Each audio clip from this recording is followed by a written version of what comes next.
아함경, 붓다의 삶과 사상. 1. 석가족, 고타마의 출현. 대왕이시여, 저 히마반트 설산의 기슭 예전부터 코사라 국에 속하는 땅에 재물과 용맹을 아울러 갖춘 한 단정한 부족이 삽니다. 그들은 태양의 후예라 일컬어지고 내 생족의 이름은 샤카, 대왕이시여, 나는 그 집에서 나와 수도자가 되었습니다. 온갖 욕망을 좇고자 했음이 아니라. 경집. 기원전 5세기경 히말라야 기슭의 고원지대에는 카피라 바투라고 불리는 조그마한 도시가 있었다. 붓다는 이 도시를 중심으로 해서 살던 사카족의 왕족인 크샤트리아 집안에서 태어났다. 그의 이름은 고타마라고 부르고 있었다. 그는 29살쯤 되었을 때 집을 나와서 사문이 되었다. 그는 겐지스 강을 건너 남방에 있는 마가 다국으로 갔다. 마가 다국은 당시 신흥 국가여서 활발한 생기가 돌았으며 그 수도 라자가하에는 새로운 사상가들이 모여들고 있었다. 고타마도 또한 그곳으로 가서 새로운 사상 속에서 진리를 찾고자 한 것이었다. 2. 정각을 이루다. 일구월심 사유하던 성자에게 모든 존재가 밝혀진 그 날, 그의 의혹은 씻은 듯 사라졌다. 연기의 도리를 알았으므로. 자설경. 고타마는 마가 다국에 머물면서 7년 동안이나 인생의 근본 문제를 해결하고자 온갖 정성을 다 바쳤다. 그런 끝에 라자가하 왕사성에서 그리 멀지 않은 우루베라의 네란자라 강기슭에 있는 피파라 나무 아래에서 마침내 그는 깨달음을 성취할 수가 있었다. 이런 인연으로 말미암아 그 나무를 보리수라고 부르게 되었고 그것은 그의 생애에서 결정적인 순간이었다. 그와 아울러 불교의 모든 사상이 그 순간에 결정되었다고도 할 수 있다. 온갖 고행을 통해 사유하던 고타마 붓다는 삼라만상의 진상을 드러냈을 때 품고 있던 의혹이 모두 사라졌다는 점이다. 여기에 불교의 진리에 대한 견해가 명료하게 나타나 있음을 느끼게 된다. 무명이란 무지와 미망을 나타내는 말로서 무지란 진상이 밝혀지지 않은 상태이고 미망이란 무지로 인해 삼라만상의 진상을 착각함으로써 어리석음에 빠진 것이다. 마치 남쪽을 북쪽으로 알고 길을 가면서 목적지를 찾고자 하는 것과 같다. 붓다께서 말씀하셨다. 대저도를 봄은 마치 횃불을 가지고 어두운 방에 들어갈 때 그 어둠이 없어지고 광명만이 남는 것과 같으니라. 만일 사람이 그 어떤 것에도 가려지지 않은 눈을 뜨게 될 때 일체의 존재는 있는 그대로 진상을 우리의 눈앞에 드러내 보인다는 것이다. 그렇다면 가리워진 눈으로 세상을 보는 것을 붓다는 보리가 징얼빠짐하다고 하였다.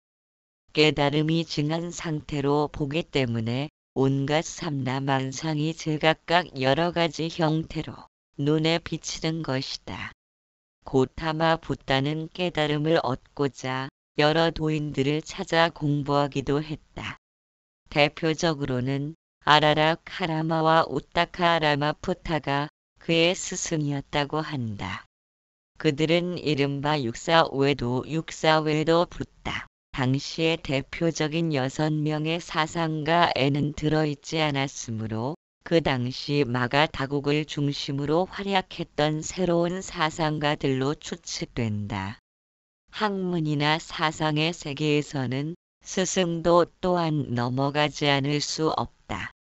제자가 언제까지나 스승의 제자로서 멈추어 있어서는 사상의 새로운 전개가 불가능하기 때문이다. 고타마 붓다는 차례차례 어느 스승이나 넘어서고 지나갔다. 예를 들면 고행주의자 스승을 만나면 이렇게 물었다고 한다. 어째서 고행을 주장하십니까? 그러면 스승은 말하길 지금의 고행을 통해서 다음 생에 행복을 얻을 수 있기 때문이라고 하였다. 고타마 수행자는 다시 물었다. 그렇다면 행복을 얻은 다음 생에는 고행을 하지 못할 것이니 다다음 생에서는 다시 고통스러울 것이 아닙니까? 그리고 마침내 자기 혼자의 힘으로 길을 개척해 가고자 결심하기에 이르렀다. 스승의 곁을 떠난 고타마는 오랫동안 고행에 의해 목적을 달성해 보려 애썼다. 고행이란 육체를 약화시킴으로써 정신의 힘을 높일 수 있다는 사고방식에서 나온 수행이다. 고타마는 여러 가지 고행을 했으며 누구보다도 열심히 단식을 수행했다. 그러나 초월적인 경지는 아무리 기다려도 나타나지 않았다. 그의 몸은 바짝 야위어 갔다. 배가 죽은 등에 닿을 정도였다. 그러던 어느 날 내란자라 강에 목욕을 하러 들어갔다. 강의 깊이는 무릎밖에 오지 않는 낮은 곳이었는데도 워낙 야윈 탓인지 물살에 힘없이 떠밀렸고 가까스로 강에서 나올 수 있었다. 그래서 그는 깨달음에 이르는 데는 아마 다른 길이 있을지 모른다고 생각하기에 이르렀다. 고행으로는 정각에 이를 수 없음을 간파한 것이다. 야윈 몸의 수행자를 본 수사타 여인이 그에게 우유죽과 밥을 공양하면서 고타마의 몸은 서서히 원기를 되찾았다. 그러나 함께 수행하던 5명의 수행자는 고타마가 수행을 포기했다고 생각하고는 더 이상 고타마와는 함께 있을 수 없다면서 다른 곳으로 떠나버렸다. 체력을 완전히 회복한 고타마는 마가 다국의 여기저기를 순회한 다음 우루베라의 내란자라 강기슭에 이르러 보리수 나무 밑에 풀을 깔고 앉았다. 그로부터 얼마 지나지 않아 고타마는 그 자리에서 크나큰 진리를 깨달을 수 있었다. 3. 보리수 밑에서의 생각.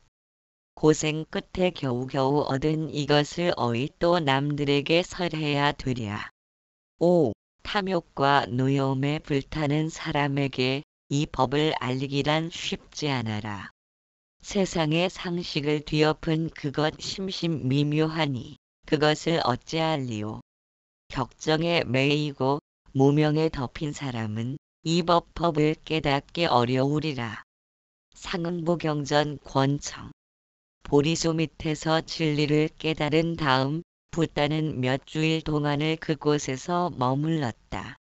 아마도 자신이 깨달은 지혜의 즐거움으로 충만해 있었으리라. 경전은 그 당시의 붓다에 대하여 다음과 같이 전하고 있다. 처음으로 정각을 성취하신 세존께서는 우루베라의 내란자라 강기슭에 있는 보리수 밑에서 결가부좌하신 채 이래 동안 해탈의 즐거움을 맛보시면서 앉아 계셨다. 그 기간 동안 고타마 붓다는 자신의 깨달음을 사실에 맞추어 보아서 그것이 진리인지 아닌지를 살펴보았을 것이다. 그런데 일체의 존재는 남김없이 자신이 깨달은 법칙에 의존하고 있었고 다시 이것을 인간 존재에 적용시켰더니 그것 역시 환히 풀렸음이 판명되었다. 이리하여 지혜의 즐거움은 마치 샘물처럼 끝없이 솟구쳐 나왔을 것이다. 그러던 중 붓다의 가슴 속에는 생각하지도 않았던 불안한 그림자가 나타났다. 경전은 그것을 이렇게 말하고 있다. 참으로 존경할 데가 없이 사는 것은 괴롭다. 나는 어떤 사문이나 또는 바라문을 존경하고 의지하면서 살아야 되는 것인가? 그것은 정각을 성취한 붓다로서는 있을 수 없는 일이라고 생각될 것이다. 왜냐하면 그 말의 뜻은 존경하고 섬길 사람이 없는 생활은 괴롭다는 고백이기 때문이다. 사람은 이 세상에서 혼자 살아가지는 못한다. 비록 어떤 기막힌 사상이 어느 사람의 머릿속에 떠올랐다고 해도 그것이 남에게 표현하고 전달되며 이해되지 않는다면 마침내 그것은 쓸모없는 것이 될 수밖에 없다. 이제 붓다는 가리는 것이 없는 눈으로 일체 만유의 진상을 꿰뚫어 보았다. 그것이 정각이다. 그러나 그것은 아직 한 사람의 가슴 속에만 간직되어 있을 뿐이다. 내적 체험을 통해 고요한 즐거움에 충만해 있으면서도 그는 갑자기 이상한 불안을 느꼈던 것이다. 만약 자기와 같은 사상을 지니고 있는 사문이나 바라문이 어딘가에 있다면 그에게 찾아가서 함께 살고 싶었을 것이다. 그러나 그런 사람은 아무데도 없는 것을 어쩌랴. 그렇다면 이 세상에서 의지할 것이라고는 스스로 깨달은 법 진리 밖에는 없지 않은가? 그것을 객관적으로 표현하여 사람들의 이해를 구하는 것. 그것만이 고타마 붓다에게 남은 단 하나의 숙제였을 것이다. 즉 전도와 설법에 대한 문제가 떠올랐던 것이리라. 고생 끝에 겨우겨우 얻은 이것을 어이 또 남들에게 설해야 되랴. 5. 탐욕과 노여움에 불타는 사람에게 이 법을 알리기란 쉽지 않아라. 세상의 상식을 뒤엎은 그것 심심미묘하니 그것을 어찌 알리오. 격정에 매이고 무명에 덮인 사람은 이 법을 깨닫기 어려우리라. 붓다는 자신의 깨달음을 사람들에게 이해시키는 문제를 놓고 주저했음이 명백하다. 붓다의 마음은 침묵으로 기울고 설법으로는 기울지 않았으리라. 만약 법을 설한다 해도 사람들이 과연 그것을 이해할 수 있을까? 그것이 염려가 되었기 때문일 것이다. 경전에서는 이렇게 표현하고 있다. 세상의 상식을 뒤엎은 그것, 깊고도 깊으며 심심미묘하니 어찌 알리오. 세상의 상식을 뒤엎을 정도로 이렇게 어려운데도 세상 사람들은 탐욕과 분노에 사로잡히고 격정과 무명에 덮여 있다. 그렇다면 내가 기껏 설해 보았자 나만 지치고 말리라. 그것이 고타마 붓다의 심정이었을 것이다. 설법이 중요한 문제가 되면서도 붓다의 마음은 쉽사리 그쪽으로 기울지 않았다. 그것을 뒤집어 마침내 설법의 결심으로까지 이끌고 간 소식을 경에서는 신화적인 수법으로 묘사하고 있다. 이른바 범천 권청의 설화가 그것이다.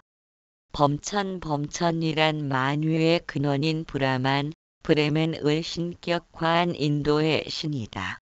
붓다가 설법을 주저하고 있음을 안 범천은 그래서는 세상이 망하리라고 걱정한 나머지 급히 붓다 앞에 나타나서 권청에 맞지 않았다는 것이다. 세존이시여 원컨대 법을 설하시옵소서. 이 세상에는 눈이 티끌로 가려짐이 적은 사람도 있사옵거늘 만일 그들이 법을 듣지 못한다면 망하지 않겠나이까? 그들이 법을 듣는다면 패시 깨달음에 이르오리다. 그래서 붓다는 법의 눈으로 다시 한 번 세상 사람들의 모습을 관찰했다.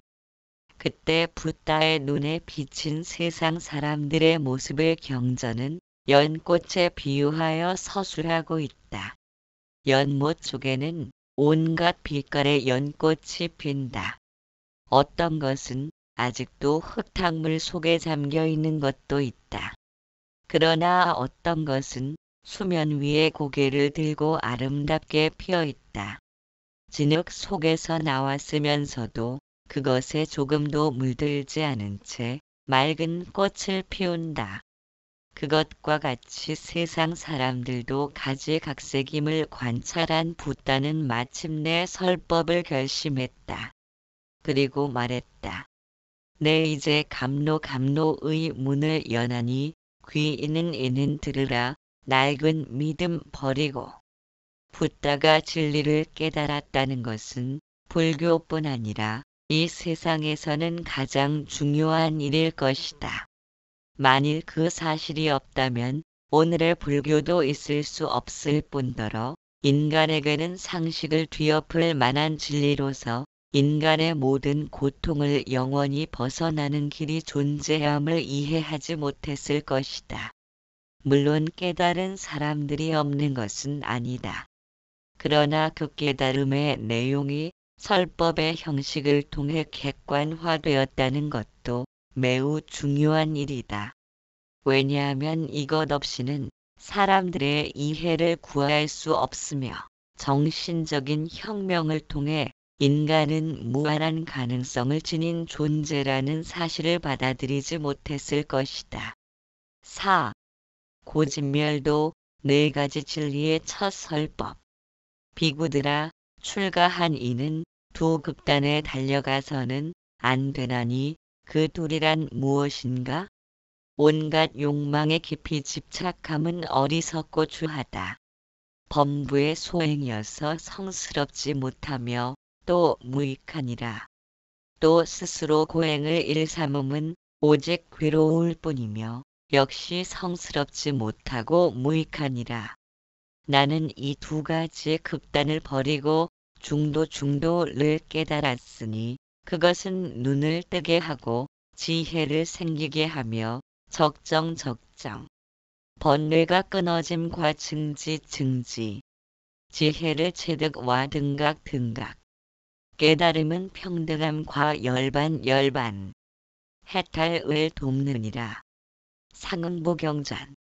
깨달음의 사상적 내용인 연기의 법칙과 최초의 설법에서 중요한 주제가 되었던 네 가지 진리 사체를 비교할 때 이 두 가지는 완전히 다르다는 것을 알 수 있다. 붓다는 간신히 설법할 결심이 서서 처음으로 사람들을 향해 법을 설했을 때 자신의 깨달음의 내용을 그대로 전한 것은 아니었으며 이른바 네 가지 진리로서 제시되었다. 개송으로 나타난 바와 같이 붓다가 깨달은 법은 깊고 깊으며 또한 세상의 상식을 뒤엎는 것이기 때문에 사람들에게는 좀처럼 이해되지 않을 것이다. 그것이 염려되었기에 붓다도 설법을 주저했었던 것이다. 첫 설법의 상대로 붓다는 예전에 자신이 가르침을 받은 적이 있는 옛 스승인 아라라 카라마였다. 그 스승이라면 반드시 이해할 수 있으려니 생각했으나 그 사람은 이미 죽고 난 뒤였다. 다시 붓다는 예전의 스승이던 유타카 라마푸타를 생각했으나 그도 또한 죽었음이 판명되었다. 이리하여 옛 스승과의 재회는 실현되지 않았고 생각 끝에 함께 수행하던 5 도반을 설법의 대상으로 선택했다. 그들은 붓다가 고행에 몰두하고 있을 무렵 여러 가지로 붓다를 도운 사람들이었다. 그러나 붓다가 고행을 포기하는 것을 보고는 그의 곁을 떠나버린 사람들이기도 했다. 붓다는 여기저기 수소문한 결과 그들이 지금 바라나시의 뮤가다야 녹야원에 있다는 것을 알아냈다.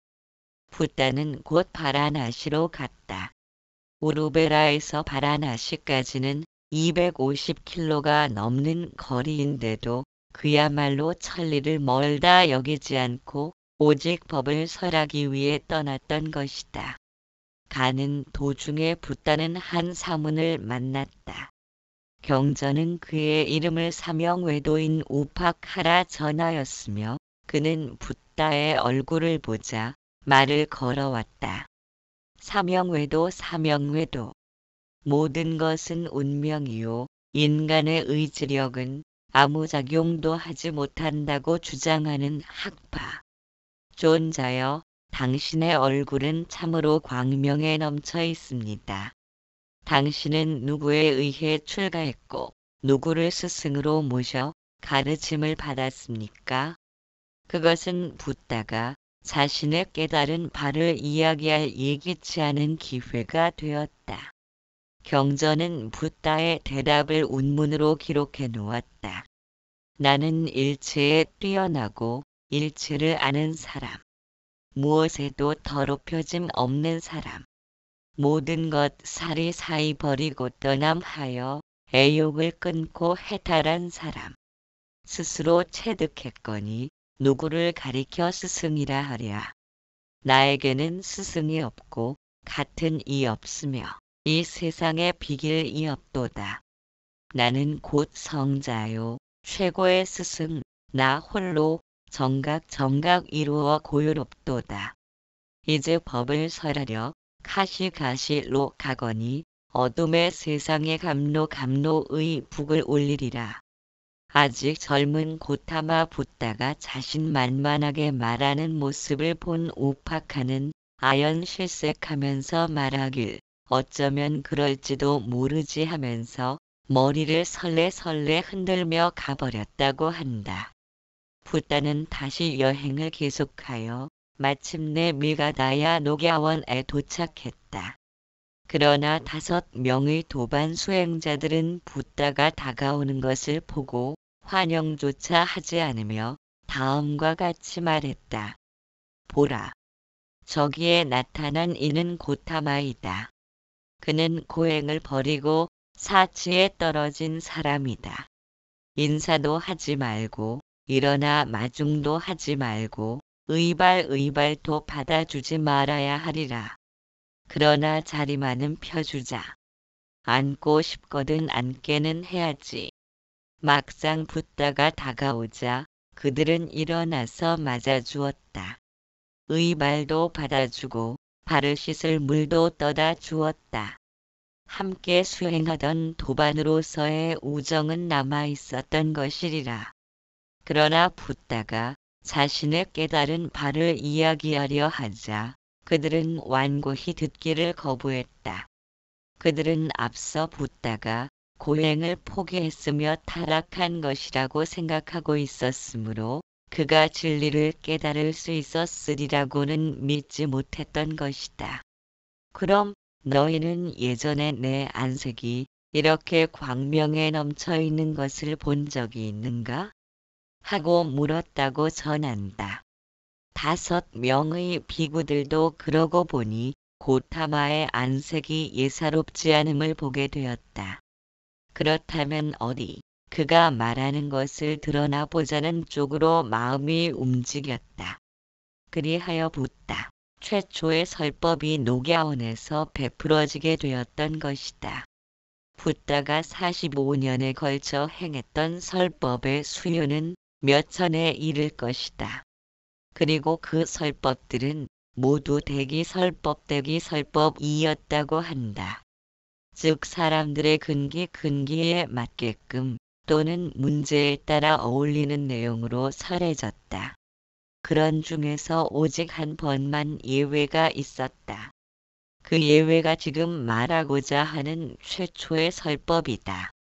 여기서는 먼저 설하고자 하는 가르침의 내용이 마련된 다음에 설했기 때문에 붓다가 제시된 내용을 가지고 설한 것은 이 첫 설법뿐이었다고 할 수 있다. 호세 사람들은 초전법륜이라고 표현하였으며 이제 미다가야에서 5명의 비구를 상대로 설해지게 되었다. 비구들아, 출가한 이는 두 극단에 달려가서는 안 되나니 그 둘이란 무엇인가? 온갖 욕망에 깊이 집착함은 어리석고 추하다. 범부의 소행이어서 성스럽지 못하며 또 무익하니라.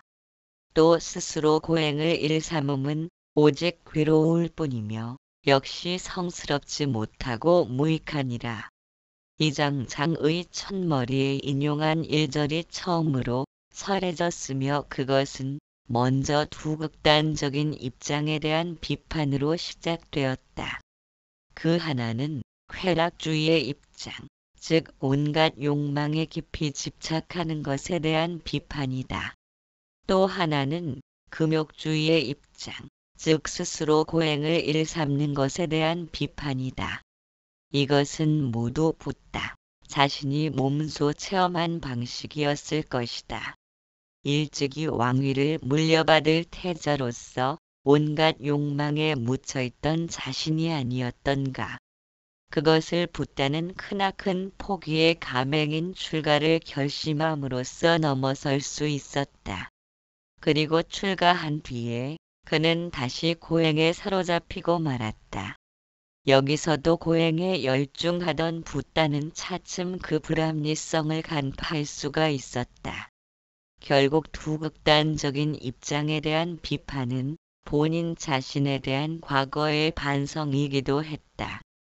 이제 새로이 택한 입장으로서의 중도와 그 위에서 전개된 사상체계로서의 네 가지 진리 사체가 계속해서 설해지게 되었다. 나는 이 두 가지 극단을 버리고 중도를 깨달았으니 그것은 눈을 뜨게 하고 지혜를 생기게 하며 적정, 번뇌가 끊어짐과 증지, 지혜를 취득과 등각, 깨달음은 평등함과 열반, 해탈을 돕느니라.